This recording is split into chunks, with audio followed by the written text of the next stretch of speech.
X Kanchannagar অ্যাসোসিয়েশনের পক্ষ থেকে 2024 সালের এসএসসি পরীক্ষার্থীদের কৃতি সংবর্ধনা প্রদান করা হয়। কাঞ্চননগর স্কুলের সাবেক ছাত্রছাত্রীদের সংগঠন এক্স কাঞ্চননগর অ্যাসোসিয়েশন বা একা একার পক্ষ থেকে 2024 সালে এসএসসিতে এ+ পাওয়া 121 জন শিক্ষার্থীর কৃতি সংবর্ধনা দেওয়া হয়েছে। শুক্রবার বিকাল 4 ঘটিকায় কাঞ্চননগর স্কুল অ্যান্ড কলেজ মিলনায়তনে অনুষ্ঠানের আয়োজন করে সংগঠনটি। অনুষ্ঠানে প্রধান অতিথি হিসেবে উপস্থিত ছিলেন প্রতিষ্ঠানের প্রতিষ্ঠাতা ও সাবেক প্রধান শিক্ষক বিশ্বের শরৎচন্দ্র বিশ্বাস।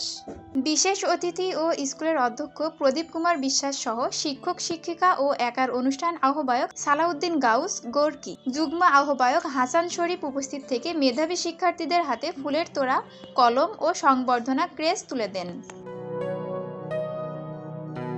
ছাত্রছাত্রীদের উদ্দেশ্য শিক্ষক ও একার সদস্যরা বিভিন্ন দিক নির্দেশনামূলক বক্তব্য দেন। কাঞ্চননগর স্কুল আজকে ঐতিহ্যবাহী প্রতিষ্ঠান হিসেবে চিহ্নিত, শুধু দেশের ভেতরে নয় আন্তর্জাতিকভাবে। তোমরা ভালোভাবে লেখাপড়া করবে, মা বাবা শিক্ষক মন্ডলী যারা বড় ভাই বোন তাদেরকে শ্রদ্ধা করবে, তাদের আদেশ উপদেশ মেনে চলবে।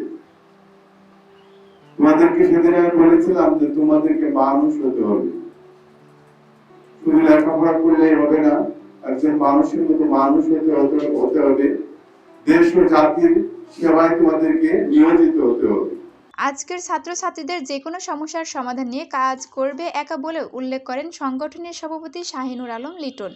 তোমরা যারা আজকে পাস করেছো, সংগঠনের ব্যাপারে কয়েকটি বার্তা দিতে চাই। এক্স কাঞ্চননগর অ্যাসোসিয়েশন, তোমরা যারা বিশ্ববিদ্যালয়ে ভর্তি হবে তখন তোমাদের এই সংগঠনের প্রয়োজন হবে, কারণ অনেক সময় থাকার জন্য তোমাদের হলে জায়গা হয় না। আমাদের অনেক বড় ভাইরা বিভিন্ন বিশ্ববিদ্যালয়ে পড়ে, তোমরা আমাদের মাধ্যমে যোগাযোগ করে কিন্তু তোমরা সেই জায়গায় থাকার ব্যবস্থা করতে পারবে। তোমরা কি করতে পারবে? আমরা কিন্তু মেধাবৃত্তি দিয়ে থাকি। যারা বিশ্ববিদ্যালয়ে সুযোগ পাওয়ার পরও টাকার অভাবে ভর্তি হতে পারেনি, আমরা কিন্তু সেই সকল শিক্ষার্থীদেরকে টাকা দিয়ে সহযোগিতা করে কিন্তু ভর্তি করার ব্যবস্থা করেছি। আজকে এই বার্তাটি তোমাদেরকে দিতে চাই, টাকার অভাবে কোনো কাঞ্চন কুড়ি যেন অচরে ধরে না যায়, এই বার্তাটি আমরা একা পরিবারের পক্ষ থেকে দিতে চাই।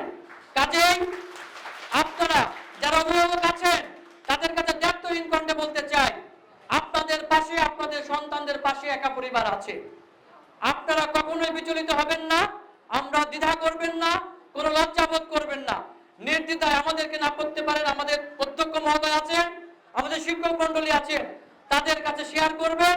আমাদের পর্যন্ত পৌঁছানোর সাথে সাথে ইনশাআল্লাহ সর্বাত্মকভাবে আমরা আপনাদের পাশে দাঁড়াবো।